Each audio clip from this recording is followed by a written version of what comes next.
Hi guys. Hi. Sir's reading his book. Look at him. I am indeed. Chris Ryan. He's in the chair. Hunter Killer. Good book. And look at this. It's the kookaburra. The Australian kingfisher, yes. Kookaburra, kookaburra. Sits on an old gum Sits on tree. the old gum tree. Yeah, the old guy's out Mary, here Mary, reading. Mary. Don't worry. The old guy. I've been kicked out of my room. He hasn't. I have. He's been welcome to stay, but Come on, he's Willow. decided to go read his book. Been kicked out But too. I agree. Okay, bye boys. Bye. Look at this. Bye. Oh, look. Now I'll open the door if the cat meows, okay? That's pathetic. So, let's have a chat in my bathroom. Why not?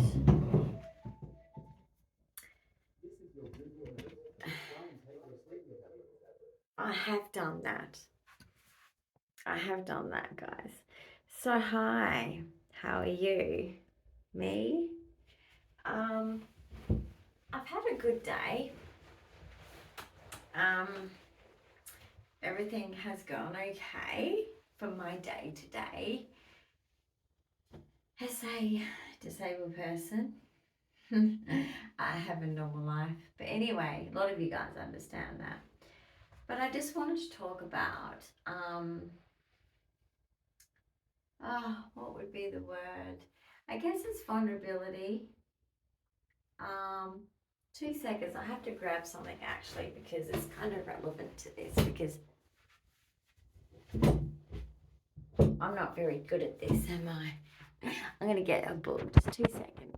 I just want to say, like, life is tough at the moment. And I'm not someone that even when I'm joking, having fun, I do live life to the max because of my situation. And but at the same time, because I can see things in this big perspective now, the way my brain has flipped since learning of my diagnosis, I don't miss things, as in not missing things. Come here, curtain. Chandelier. I've got a chandelier up there. I'll show you in a minute. But basically, sorry, neurological problems today. Not a good day for that. Sick of the tablet. The tablet doesn't make me feel good, but I need the tablet to keep it at bay. The seizures I'm talking about. Anyway, brain, cooperate. I'm not missing the struggles in others. There's a lot of suffering and more than ever before.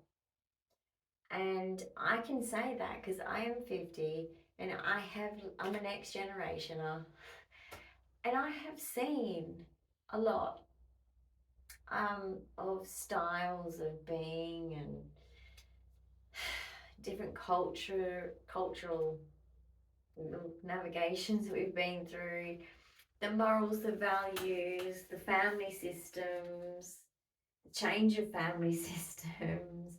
I've been through it all. And it's a tough one because for some reason, everybody expects each other to make each other happy. And you know, it's not that that's really incorrect 100%. It's not really black and white. Because the actual reason for people just struggling to connect with people because of social media,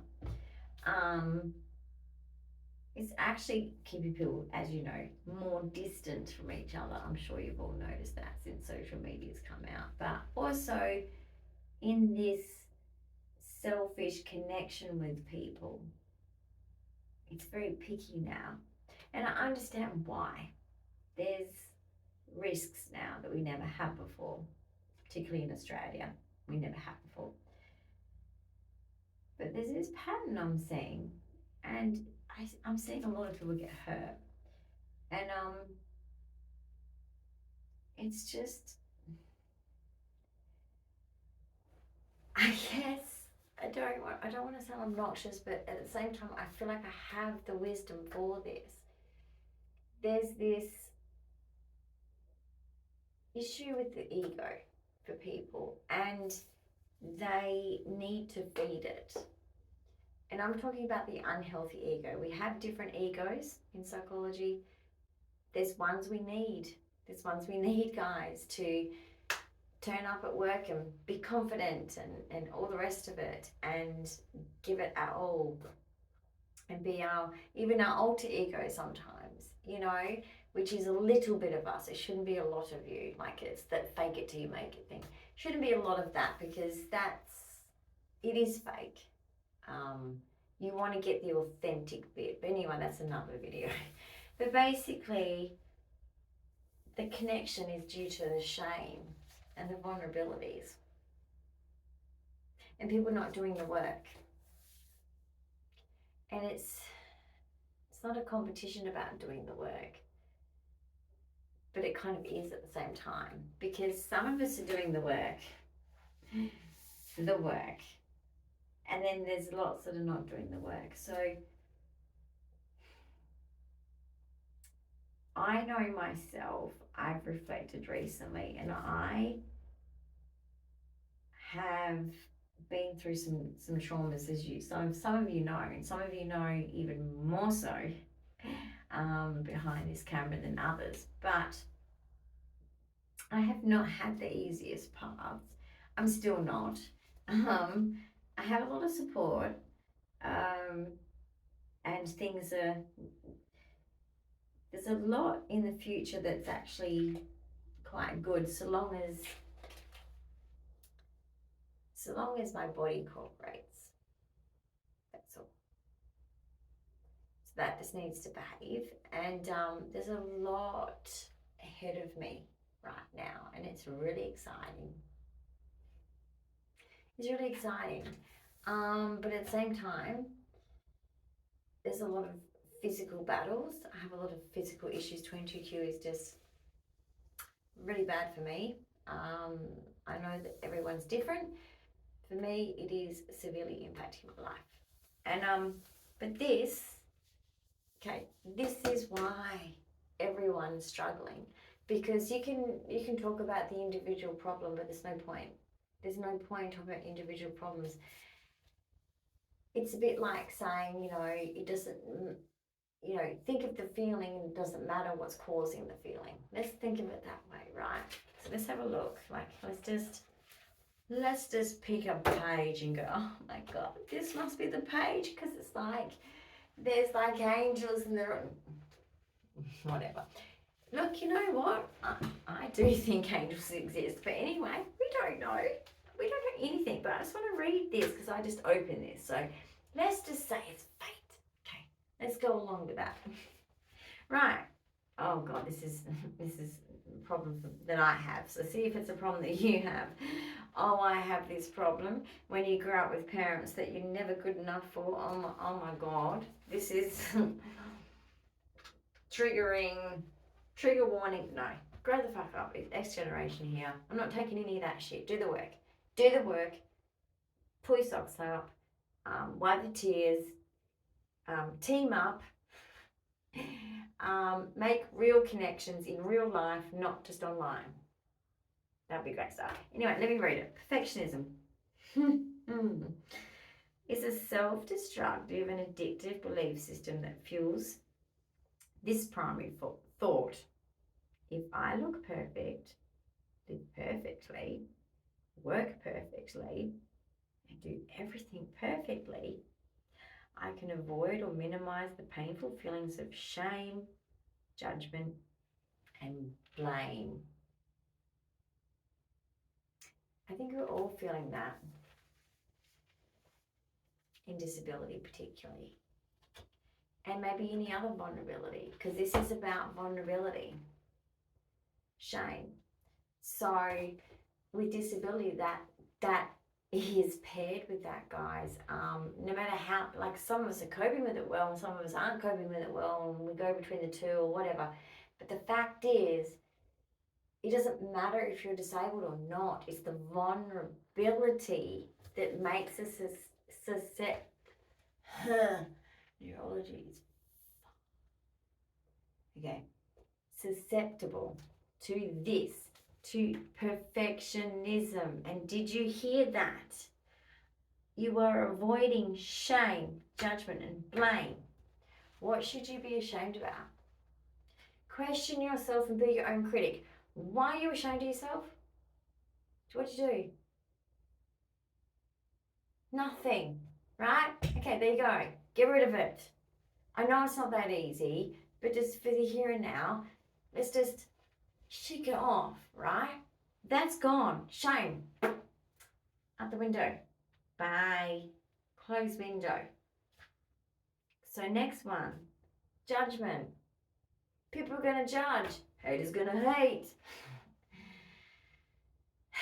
They pick on the weakness, the vulnerabilities, the things that trigger the shame and the blames, you know, which is kind of the self-blame. Okay, they're going to judge. But you can judge them back. Yeah. And look, it's not really going to make you feel any better. But I'm just saying, if that's as much as you can do in your growth at the moment, judge back. That's what works. But aim to getting to the point where you don't need to do that. But you know what? You just say, for every judgment you're giving me, I could look at you and I could judge you. Okay? You're going to get judged. A loving person would see you fail and help you through it. So if you're around people and you're failing and they're looking at you and going, fuck you, I'm not going to support your failings. Ew. I'm going to judge you. Then you know what? You don't want those people. You don't want them. Get rid of them. Get rid of them. And blame. Okay, what have you done wrong? If you have done something wrong, fix it. I've got some things I've got to work on. Absolutely. I'm 50 and I've got some things to work on. Now look, I've got intellectual developmental delays, developmental delays in general, autism, ADHD. I have a lot of blind spots. I have a lot of slower learning than neurotypicals, and there's some things that I will never understand. Pathological naivety will always be here. I'm a protected species because of it, but basically I am a person with faults, and there is a lot of work I need to do. Even though I've been doing a lot of work for these how long I've been an adult, if I'm 50, 32 years. 32 years, my 18th, at a surprise party. That was pretty cool, actually. 32 freaking years ago. It was good. It was good. Anyway, basically, at my age, I'm still working on it. So let me just see if I can find one more page to just inspire you all. Because, you know, we're all here for a little bit of growth, aren't we? Because guess what? Who gets beaten down the most? Disability. Okay? Just don't take it. Just don't take it, okay? Fight back. Not like literally. I'm not endorsing violence. No. Okay? Outsmart them. Alright? Hold yourself to a higher standard. Always. Anyway, let me read this one. It's just a random. Once again, it's fate. Ooh. Not into that. Anyway, just go with it. Just go with it. It's fate. It's meant to pick this page as some kind of meaning. I define invisibility as a function of disconnection and dehumanization. It's very true. When you feel invisible, what's functioning is a disconnection and a dehumanization, which is an internal feeling. It's like, I don't feel like part of anything at all, because it's just, if you take away the human feeling, what is there? A lot of emptiness, actually. We're an individual or groups, humanity and relevance are unacknowledged, ignored, and or diminished in value or importance. Given that we are all here to be seen, known, and loved, invisibility is one of the most painful human experiences. So let me just read that bit again, because with my learning disabilities and my neurology, and I've had regression. So let me just attempt that again. Apologies. I am actually a university level person, but I've got issues with regression. So anyway, let me just go through this and read it top to bottom without a break and try and get it right with my, is it phonics? I don't know. Pronunciations, and I don't know. Anyway, let me read it again and focus on the fact that invisibility and how it is one of the most painful human experiences. Just keep that as the key takeaway of this, okay? I define invisibility as a function of disconnection and dehumanization, where an individual or group's humanity and relevance are unacknowledged, ignored, and or diminished in value or importance. So they're lacking all those things. Given that we are all here to be seen, known, and loved, invisibility is one of the most painful human experiences. Ain't that shame and vulnerability truth right there? Does that not hit you in the guts? It should hit you in the guts, and that's okay. You're human. And the people that say, oh, I didn't feel that, they're lying. They're lying because it doesn't matter how good your life is. Like my life at the moment, regardless of the things I'm going through, I'm great. But I'm still experiencing this because I'm a human and things aren't black and white. And every hour of the day is different. And every day is different. Every week is different. And every influence that comes on us is it an effect on us. Our health affects our view of the world and life. I know as a disabled person, I have realized how much a human being can be devalued. I used to have an invisible, I guess, disability, and now it's visible. And I know people say they're invisible, that makes it better for people seeing it. They hate us. They look at us and they're like, it's a person in a wheelchair. It's so annoying. Anyway, so basically what I want you to take away from this is that these experiences, feelings that you're feeling are normal, are the human experience. I mean, look at this heart, the atlas of the heart. This is what we're talking about here. We're talking about your heart, not the functions physiologically, emotionally, the heart. That's why she did the heart there. And when we talk about atlas, we're talking about the whole function of the heart. And we've just gone through 2 functions of the heart. So when you are feeling invisible, which a lot of us right now with social media and not having face-to-face, there's a lot of invisibility. There's a lot of estranged families, okay, invisibility.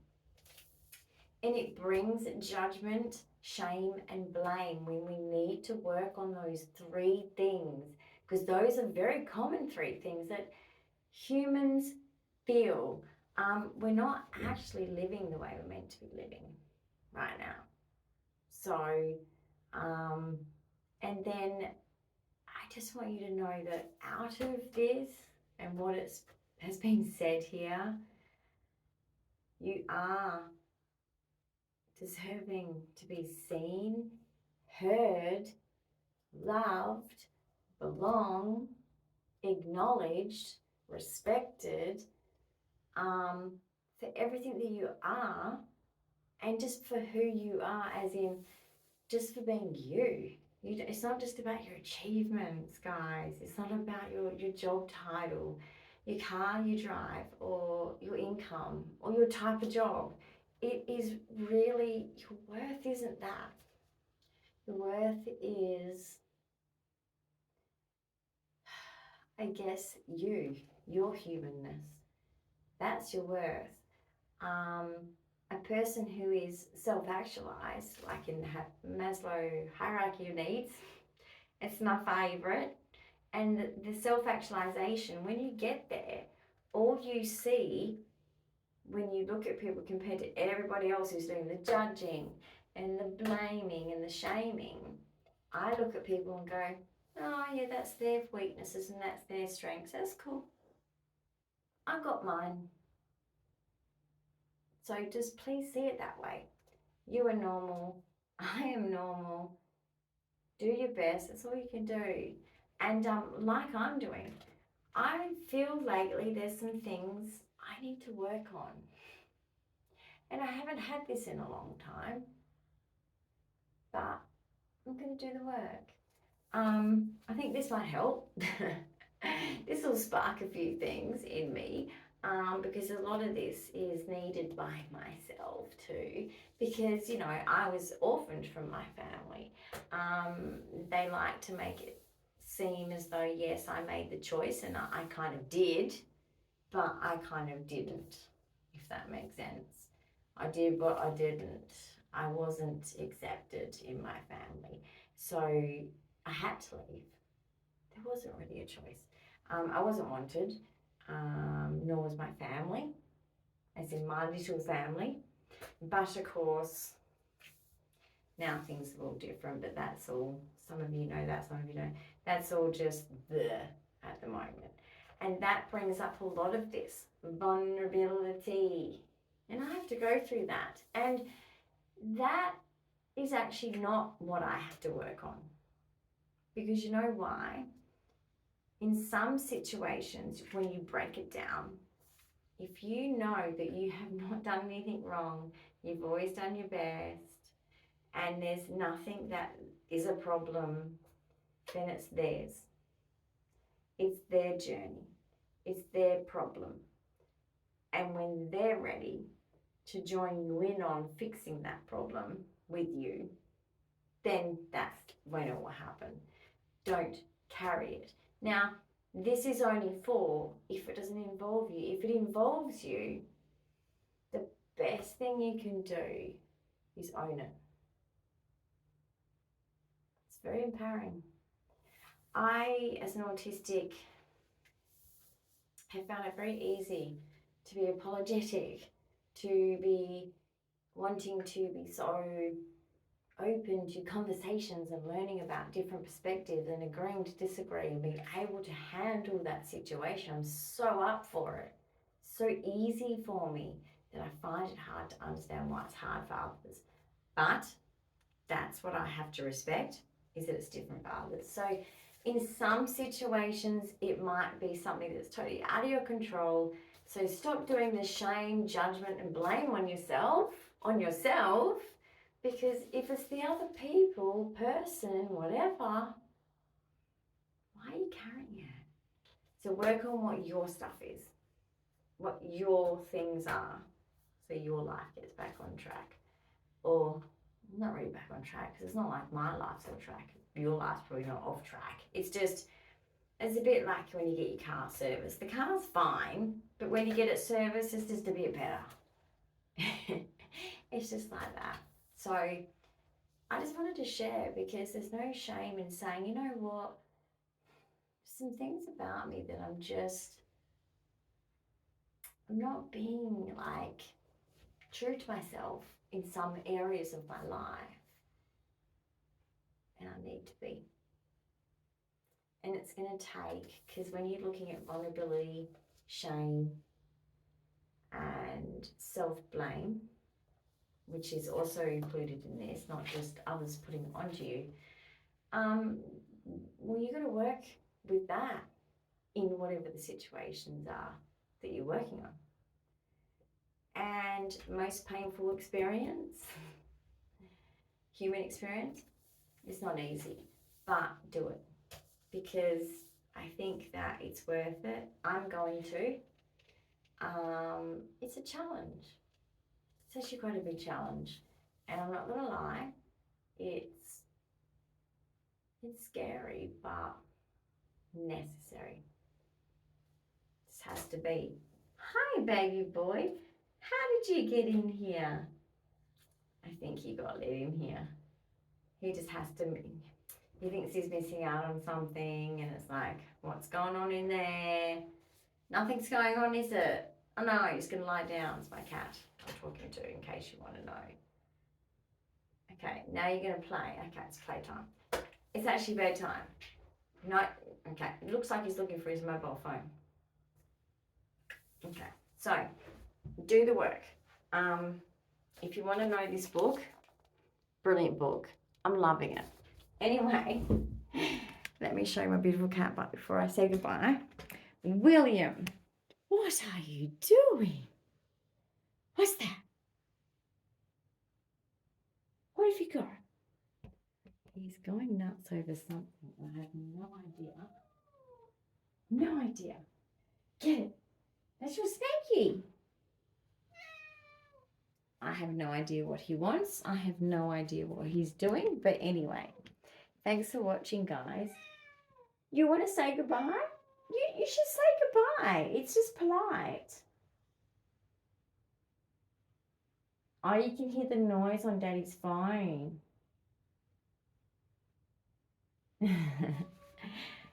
I know, you don't have to be so rude about it. Play with Snakey. All right, you want to say goodbye to everyone? Say goodbye. Say goodbye. Say goodbye. Say goodbye. All right, thanks guys for watching, and just know that self-development is a never-ending thing. I'm 50. I'm still doing it. I don't think it'll ever stop. He's so dramatic. What's wrong, son?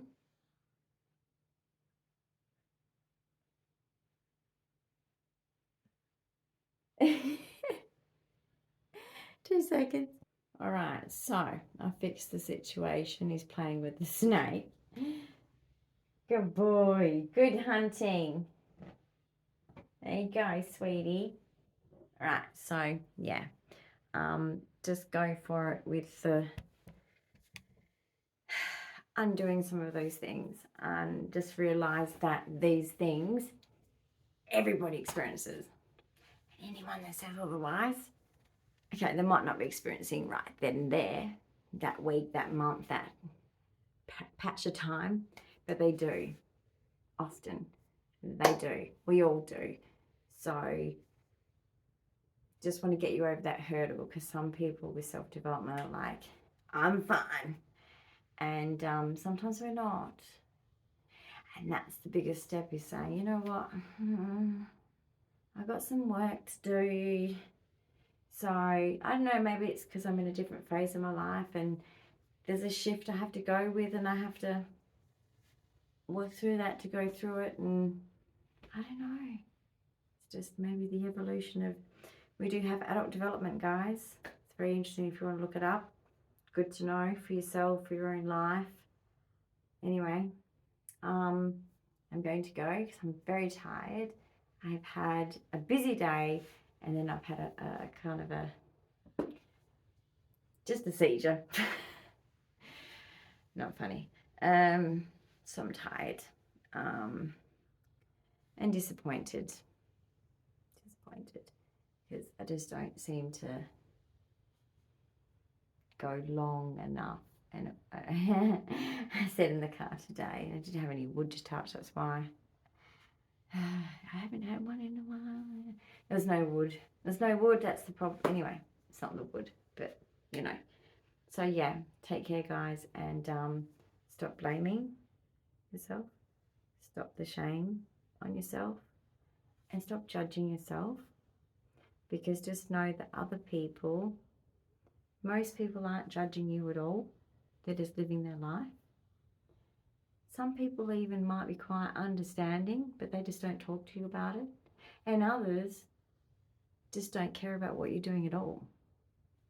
There's all different types. So just be you. And if you don't have anything to work on, that's fine. Live your best life though. I hope something hits someone at the moment who needs to hear this. Love you all.